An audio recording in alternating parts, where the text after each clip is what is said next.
Greetings, travelers! I have a special guest today. Someone from the vault, someone deep from the past. Can you say a hello, special guest? Greetings, travelers. Hey, it's a Callie. Everybody's favorite man in the shadows. That's me.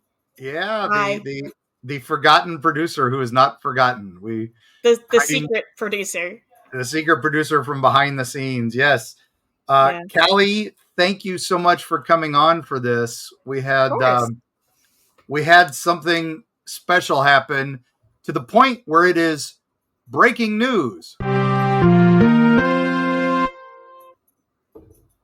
Exciting. I miss that sound. I did too, but apparently it misses that sound too. So,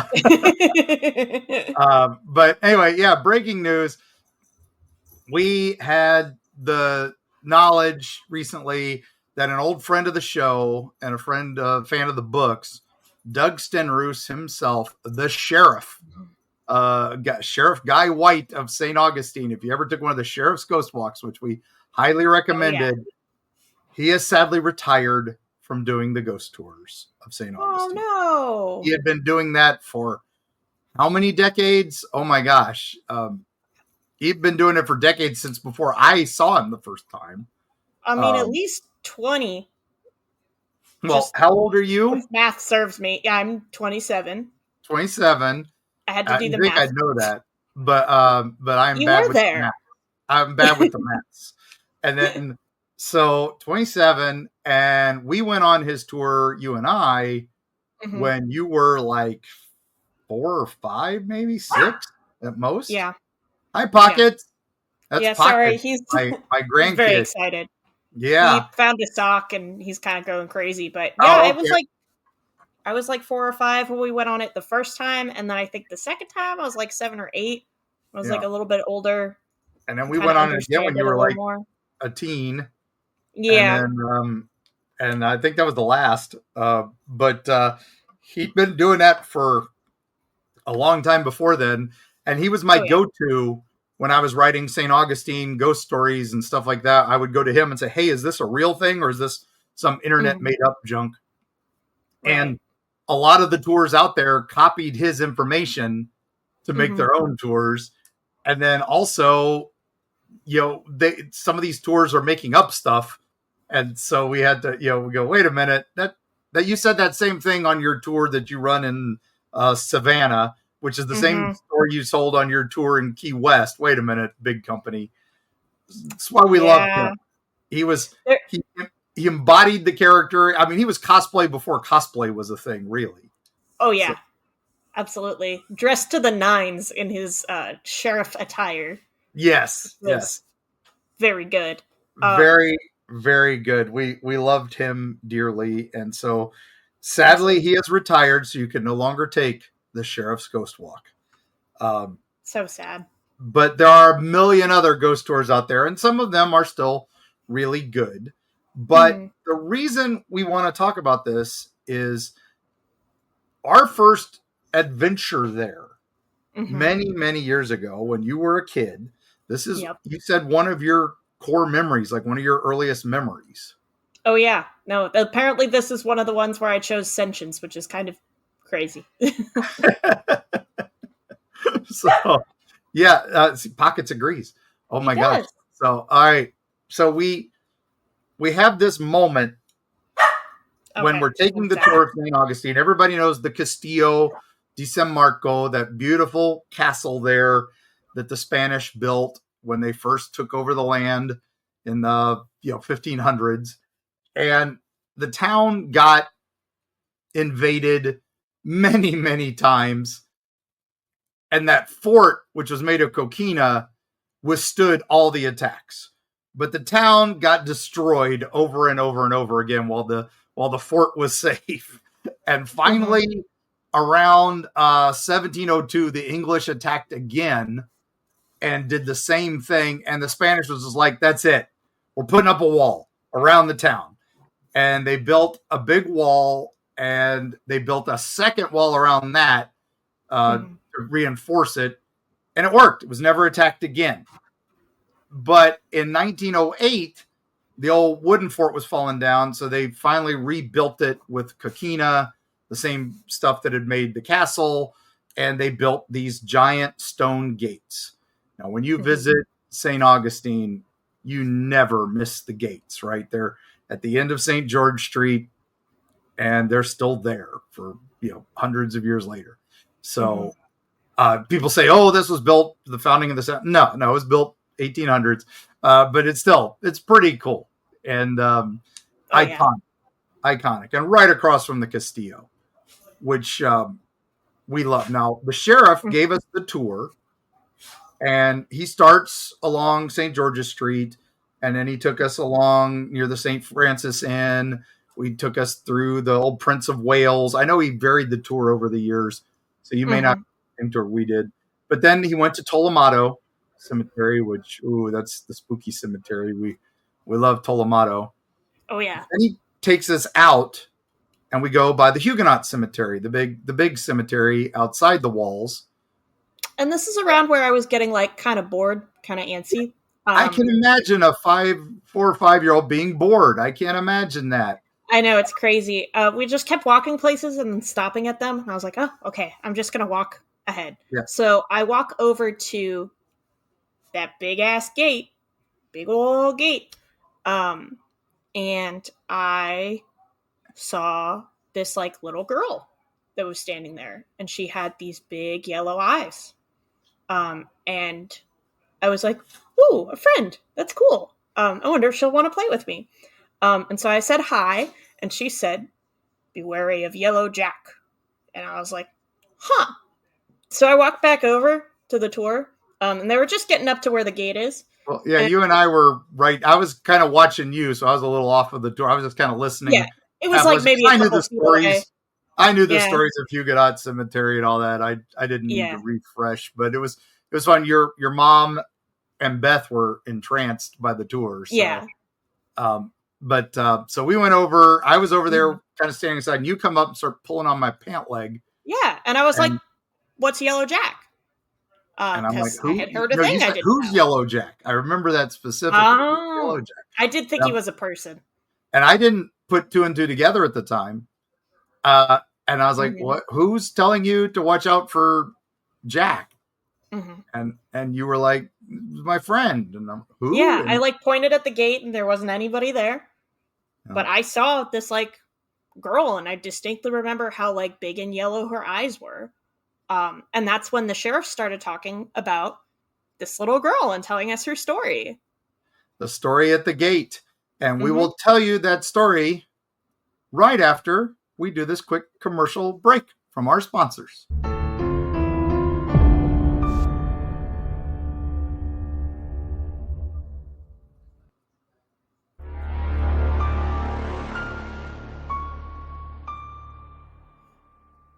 We're back. Oh my gosh.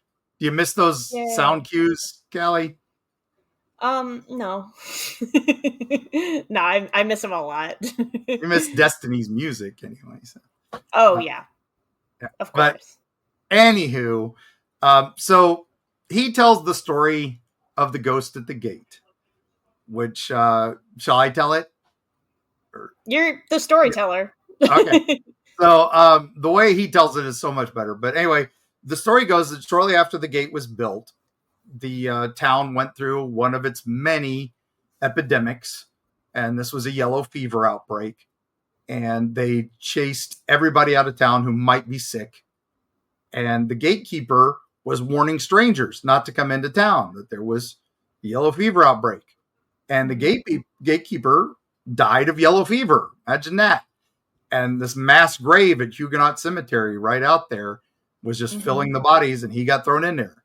But his daughter, a little girl named Elizabeth, stayed there, and she manned the gate for weeks after her father had passed, keeping his job, warning people to beware of yellow fever.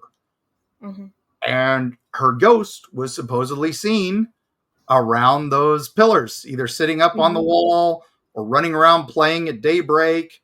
But she was always warning people about yellow fever.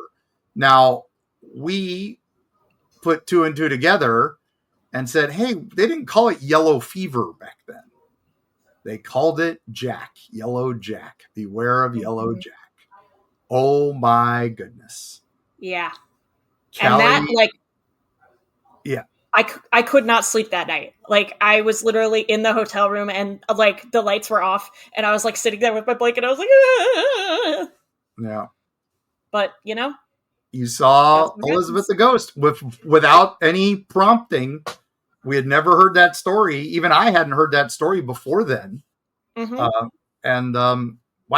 it was incredible to me. And I hadn't put two and two together about Jack and Yellow Fever until shortly after that. So, yeah. Wow. Incredible. So, St. Augustine, you saw the ghost. Now, recently, I was contacted by someone through the Eerie, Florida email. My old Eerie, Florida is still there. And somebody had taken a weird picture at the gates, and they got this weird little figure down by the gates, a kind of a shadow figure. And I'm like, wait a minute, I know who that is. And they didn't even know the story either. So she's still there, and she gets caught on camera. So we'll try to post the picture for that in the links, but it's on our Discord for our Patreon members. And so one more reason to join our Patreon. They've been looking at that for a month. We've also sent it off to our sister show Parageeks to try to debunk the photo, and they're looking at it. They are having issues, so we'll see. But yeah, I think stuff like that with a photo and the story and the history backing it up. We have records of the yellow fever outbreak. We have records and so many anecdotes of the little girl from the time. We have a couple travelers talking about being delayed from St. Augustine because they were warned of the yellow fever by a little girl at the gate. They were wondering if it was official because the gatekeeper wasn't there. It's amazing stuff. And Callie, thank you so much for telling the story. It was, it's good to have you back on this for a quick visit. Of course. Let's talk real quick. So what were your favorite things in St. Augustine? So this is Eerie Travels, as we know. We got to give people some fun things to do. So you go to St. Augustine, there's a million things to do. There's 100 ghost tours. But what were some of your favorite things in St. Augustine? Do you remember? So if you are in St. Augustine and it is the summer, and you remember that Florida is really hot in the summer. I know you moved to North Carolina, but I'm reminding you, Florida is really hot in the summer. So there is a really fantastic place. I believe it is the Hippo Popsicle joint. Yes.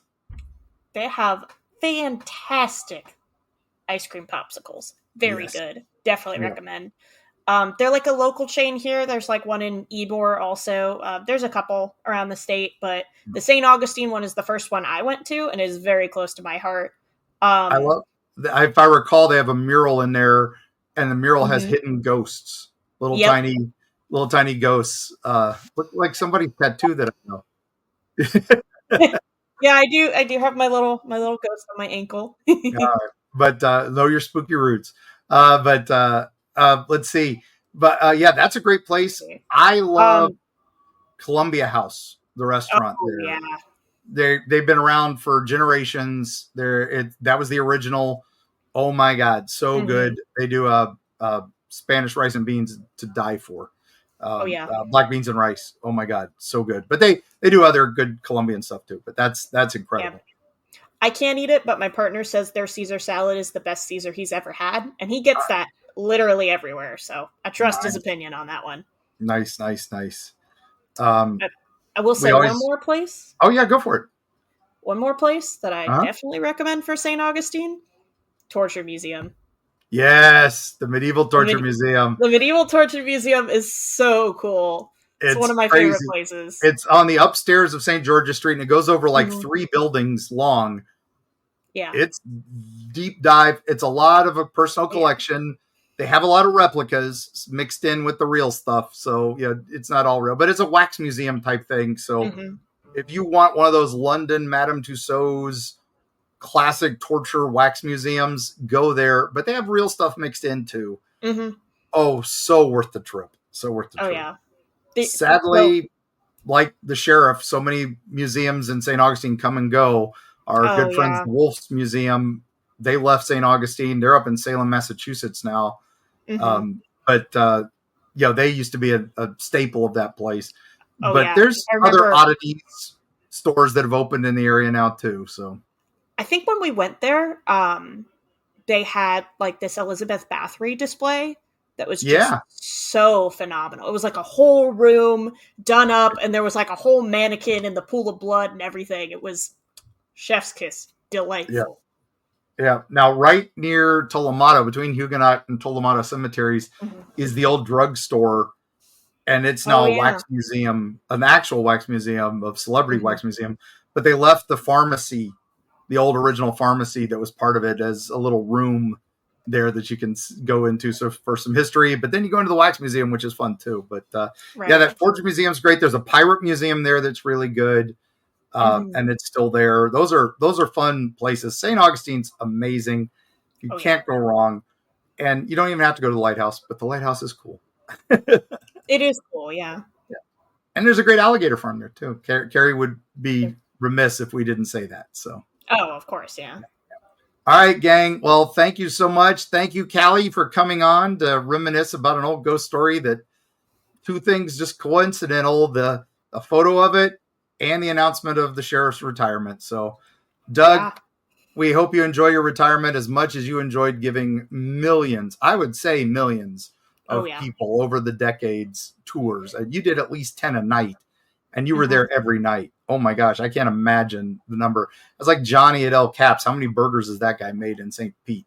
So, it gets higher every time we visit every time we go visit him. It's a billion burgers, a jillion burgers, whatever. I know Doug did at least that many tours. So, oh my gosh.